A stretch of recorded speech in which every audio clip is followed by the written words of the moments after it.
Hi viewers, welcome to our channel. Present మనతో పాటు దాము బాలాజీ గారు సీనియర్ జర్నలిస్ట్ ఉన్నారు. వారితో ఒకసారి మాట్లాడదాం. సార్ నమస్కారం. నమస్తే. సార్ ఇవాళ మౌగ్లీ అనే ఒక సినిమా వచ్చింది. సో ఈ సినిమాకి సంబంధించి సుమ వాళ్ళ అబ్బాయి రోషన్ కనకాల హీరోగా ఇప్పుడు యాక్ట్ చేస్తున్నారు.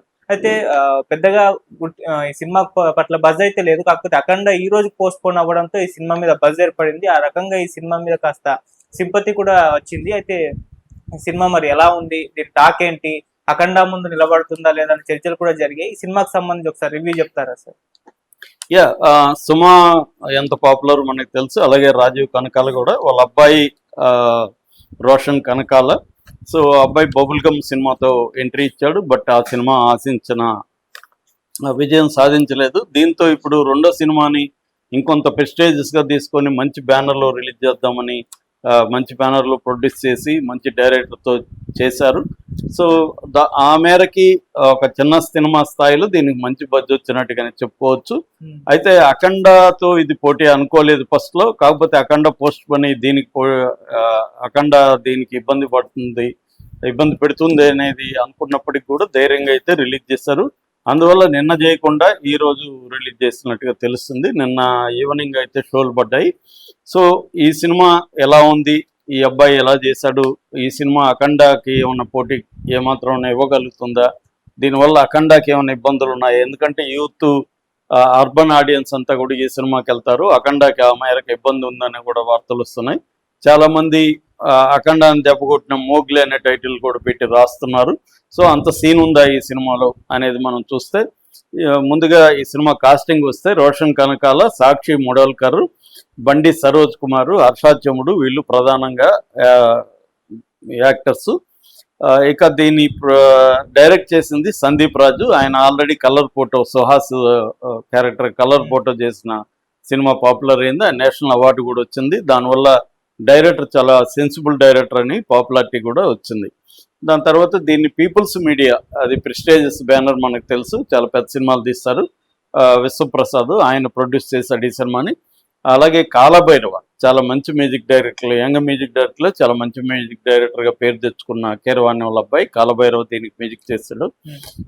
అట్లాగే రామమారుతి కెమెరా వర్క్ చేశాడు.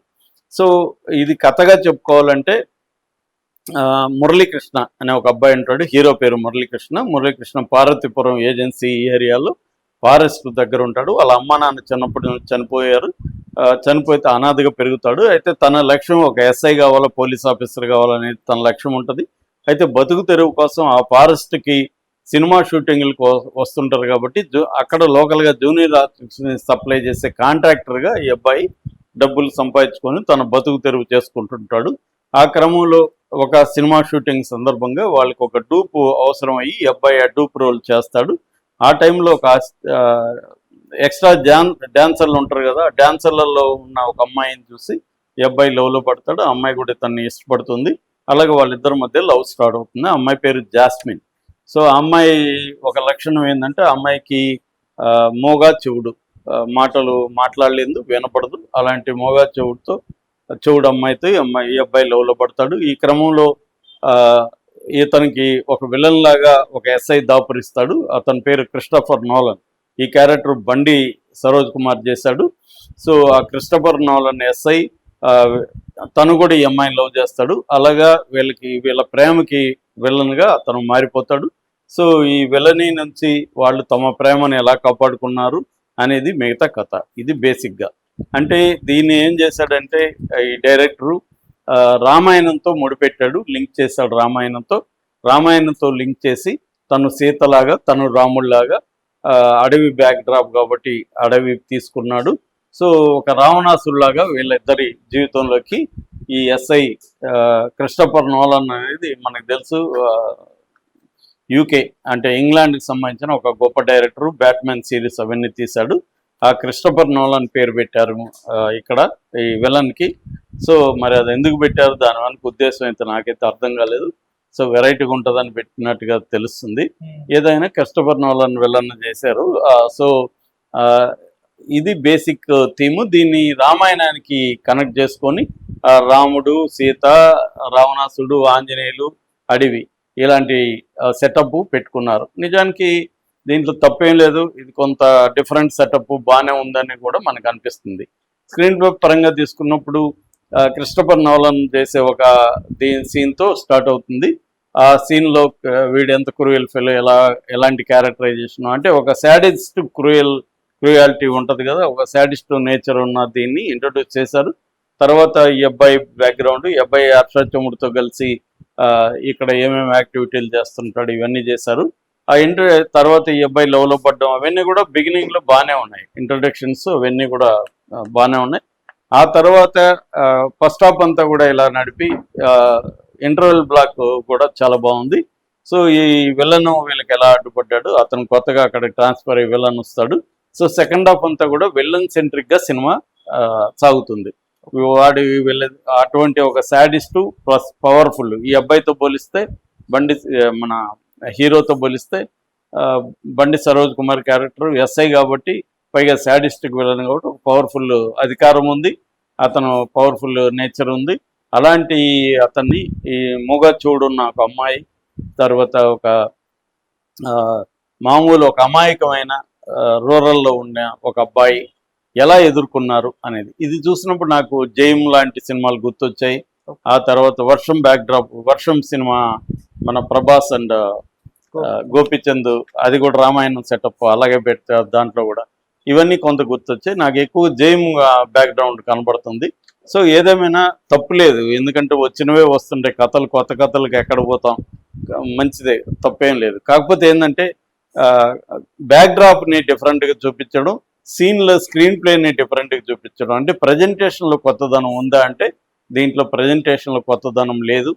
పాత సీన్లనే తీసుకున్నారు, నలిగిపోయే సీన్లే ఉన్నాయి, ఎక్కడ కొత్తదనం రాకుండా తీసుకున్నారు. అన్నిటికంటే హీరో క్యారెక్టర్ డిజైన్ చేయడంలో ఈ డైరెక్టర్ ఫెయిల్ అయినట్టుగా మనకి అర్థమవుతుంది. ఎందుకంటే హీరో ఎప్పుడైనా సినిమాని హీరో మెయిన్ ప్రొటాగనిస్ట్, యాంటాగనిస్ట్ అంటారు. ప్రొటాగనిస్ట్ డ్రైవ్ చేయాలి, సినిమాని డ్రైవ్ చేయాలి. దీంట్లో డ్రైవ్ లేదు. ఇతను ఒకసారి యాక్టివ్గా అనిపిస్తాడు, ఒకసారి అడుక్కుంటాడు, మమ్మల్ని వదిలేయండి అని భంగపడతాడు. అలాంటి ఒక మీక్ క్యారెక్టర్గా పెట్టారు. ఆ మీక్ క్యారెక్టరైజేషన్ వల్ల మనకి సింపతి కానీ ఎంపతి కానీ రాదు. ఎంపతి అంటే మనం వాళ్ళ స్థానంలో ఉండి ఆలోచించడాన్ని ఎంపతి అంటారు. సింపతి అవసరం లేదు, కానీ ఎంపతి సినిమాకి చాలా అవసరం. కనెక్ట్ అవ్వాలి. మనం కనెక్ట్ అవ్వకపోతే మనం బయట నుంచి చూస్తుంటాం, మనం ఇన్వాల్వ్, మనల్ని ప్రేక్షకులను ఇన్వాల్వ్ చేస్తేనే ఎప్పుడైనా ఆ సినిమా సక్సెస్ అవుతుంది. ఎందుకంటే సినిమా అనేది ఒక ఎమోషనల్ ఎక్స్పీరియన్స్. మన ఎమోషన్స్ని కన్జ్యూమ్ చేస్తాం. అక్కడ పోయి మనం థ్రిల్ అవుతాము, ఏడుస్తాము, భయపడతాము, నవ్వుతాము. మన ఎమోషనల్ కన్జంప్షన్ వల్ల మనకి రిలీఫ్ వస్తుంది, హ్యాపీగా ఫీల్ బయటకు వస్తాం. కానీ అక్కడ అది చేయలేకపోయింది. ఈ చేయలేకపోవడానికి ప్రధాన కారణం ఏంటంటే హీరో క్యారెక్టర్తో ఎవరు ఐడెంటిఫై కారు. సో ఎందుకు మరి అలా పెట్టాడు అనేది మనకు తెలియదు, అతని ఉద్దేశం ఏంటి అనేది. కానీ అంటే ఒక శాడిస్ట్కి ఒక మీక్ పర్సన్స్ మధ్య కాన్ఫ్లిక్ట్ వచ్చినప్పుడు ఎలా ఉంటుందని అది అతను అనుకున్నాడు. అది కూడా కరెక్టే కావచ్చు, కానీ దాన్ని ప్రజెంట్ చేయడంలో కొత్తదనం అనేది మిస్ అయింది. సేమ్ రొటీన్ లవ్ ట్రాక్లు, రొటీన్ ప్రేమించే సీన్లు, రొటీన్ విలని ఇవే ఉన్నాయి తప్ప ఎక్కడ కూడా ఒక వెరైటీ, ఒక కొత్తదనం అనేది కథలో లేకుండా పోయింది. కొన్ని విజువల్స్ చాలా బాగున్నాయి. ముఖ్యంగా మారుతి, రామమారుతి కెమెరా వర్క్ చాలా బాగుంది. బ్యాక్గ్రౌండ్ స్కోర్ కూడా కాలభైరవ చేసింది, చాలా బాగా చేశారు. సో ఈ రెండు ఎలిమెంట్స్ ఈ సినిమాలో బాగున్నాయి. అట్లాగే బ్యాక్డ్రాప్ సెటప్, అడవి, ఆ బ్యాక్డ్రాప్ చేయడం ఒక కొత్త ఫీల్ అయితే వచ్చింది. కానీ అన్ని సీన్లంతా రొటీన్గా ఉండడం, లెంగ్త్లు ఎక్కువగా ఉండడం, ఒక్కోసారి విసుగు కూడా వస్తుంది. అంటే మనకి పాత కొత్తగా ఉంటే మనం సర్ప్రైజ్ అవుతాం, కొత్తగా లేనప్పుడు పాత సీన్ని లాగుతూ ఉంటే నాకు ఆల్రెడీ తెలిసిపోయింది ఈ సీన్ ఎలా ఉండిపోతుందో, ఎందుకు లాగుతున్నారు రా బాబు అనిపించే కొన్ని సీన్లు కూడా దీంట్లో ఉన్నాయి. అంటే ఒక మంచి అటెంప్ట్ అని చెప్పచ్చు, బట్ ఫెయిల్డ్ అటెంప్ట్గా కూడా మనం చెప్పచ్చు. అయితే ఆర్టిస్టులకు సంబంధించి ఈ అబ్బాయి మెచ్యూరిటీ వచ్చింది, పెర్ఫార్మెన్స్ బాగా చేశాడు. కానీ ఆ క్యారెక్టర్ డిజైన్లో ఉండే ప్రాబ్లం వల్ల ఆర్టిస్ట్కి కూడా లిమిటేషన్ వచ్చింది. అతను ఫుల్గా ఎక్స్ప్లోర్ చేయలేకపోయాడు. నిజానికి అతను కొంత డైనమిజం, మనకి జయంలో అదే జరుగుతుంది. జయంలో బిగినింగ్లో అలా ఉన్న అబ్బాయి తను ఎలా అసెప్టివ్గా ఇది చేశాడు, దానికి ఏదో పెట్టారు మోటివేషన్, ఒకటి దానికి బయట తీసుకొని తెలివిగా చేశారు.